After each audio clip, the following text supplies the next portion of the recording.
ஒரு புகழ்பெற்ற இந்திய அரசியல்வாதி, தொழிற்சங்கம் சார்ந்த தலைவர் மற்றும் விடுதலை போராட்ட வீரரான வி.பி. சிந்தன் அவர்களுடைய சரித்திரத்தை இன்றைய சான்றோர் சரித்திர நிகழ்வில் தெரிந்து கொள்வதில் பெருமையடைகின்றோம். இவர் குறிப்பாக தொழிலாளர்களின் உரிமைகளுக்காக போராடியவர் என்பதால் தொழிலாளர்களின் பேராசன் என்று அன்போடு அழைக்கப்படுகிறார்.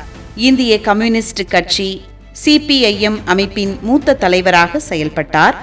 1977 முதல் 1980 வரை தமிழ்நாட்டின் வில்லிவாக்கம் சட்டமன்ற தொகுதியின் உறுப்பினராக பணியாற்றினார். பிரிட்டிஷ் ஆட்சிக்கு எதிராகவும் பின்னர் தொழிலாளர் நலனுக்காகவும் பல முறை சிறை சென்றவர். புதுச்சேரி விடுதலை போராட்டத்திலும் முக்கிய பங்காற்றியவர். மார்க்சிய சித்தாந்தங்கள் மற்றும் தொழிலாளர் இயக்கங்கள் குறித்து பல நூல்களை எழுதியுள்ளார். அதில் தெலுங்கானா புரட்சி குறிப்பிடத்தக்க ஒரு நூலாகும். வி.பி. சிந்தன் அவர்கள் 1918 ஆண்டு அக்டோபர் மாதம் 10ஆம் தேதி பிறந்துள்ளார். தொழிலாளர்கள் மற்றும் மாணவர்களுக்கிடையே பெரும் செல்வாக்கு பெற்றிருந்த இவரை முன்னாள் முதல்வர் அண்ணா அவர்கள் சட்டமன்றத்திலேயே பாராட்டியுள்ளார். இவருடைய நினைவு தினம் மே 8 அன்று அனுசரிக்கப்படுகிறது.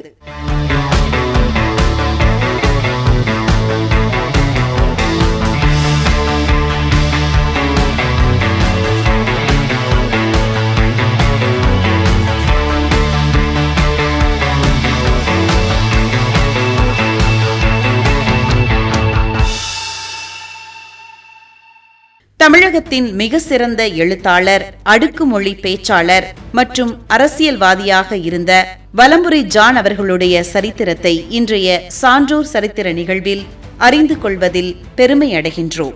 வலம்புரி ஜான் அவர்கள் தனது தனித்துவமான பேச்சாற்றலாலும் எழுத்தாற்றலாலும் அறியப்பட்டவர். இலக்கியம், அரசியல், ஆன்மீகம் மற்றும் சித்த மருத்துவம் உள்ளிட்ட பல்வேறு துறைகளில் நூற்றுக்கணக்கான நூல்களை எழுதியுள்ளார். அடுக்குமொழி வசீகரத்துடன் மேடைகளில் முழங்கும் ஆற்றல் கொண்டவர். இவரது தன்னம்பிக்கை பேச்சுகள் இன்றும் பலருக்கு ஊக்கமளிப்பவை. மறைந்த முதல்வர் எம்ஜிஆரால் தொடங்கப்பட்ட தாய் வார இதழின் ஆசிரியராக பணியாற்றி பல இளம் எழுத்தாளர்களை உருவாக்கினார். திமுக, அதிமுக மற்றும் தமிழ் மாநில காங்கிரஸ் ஆகிய கட்சிகளில் பணியாற்றியுள்ளார்.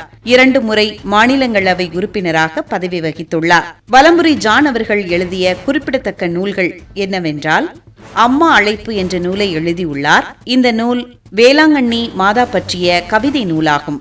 கண்ணதாசனால் பாராட்டப்பட்டது. ஒரு ஊரின் கதை என்ற நூலில் தனது சொந்த ஊரான உவரி பற்றியும் அந்த மக்களின் வாழ்க்கை முறை பற்றியும் எள்ளல் சுவையுடன் எழுதிய நூலாகும். எல்லா ராத்திரிகளும் விடுகின்றன என்ற நூலை எழுதியுள்ளார். இந்த நூலானது ஒரு பிரபலமான தன்னம்பிக்கை நூலாகும். புகழ்மிக்கவர்களின் காதலும் காமமும் என்ற நூலில் வரலாற்று மாந்தர்களின் அந்தரங்க வாழ்க்கையை விவரிக்கும் தொடர் இடம்பெற்றுள்ளன. வலம்புரி ஜான் அவர்கள் வழக்கறிஞர் பட்டம் பெற்றவர். பச்சையப்பா கல்லூரியில் வரலாற்றில் முனைவர் பட்டம் பெற்றவர். இத்தகைய பெருமை வாய்ந்த வலம்புரி ஜான் அவர்களின் சரித்திரத்தை இன்றைய சான்றோர் சரித்திர நிகழ்வில் அறிந்து கொண்டதில் மிக்க மகிழ்ச்சி அடைகின்றோம்.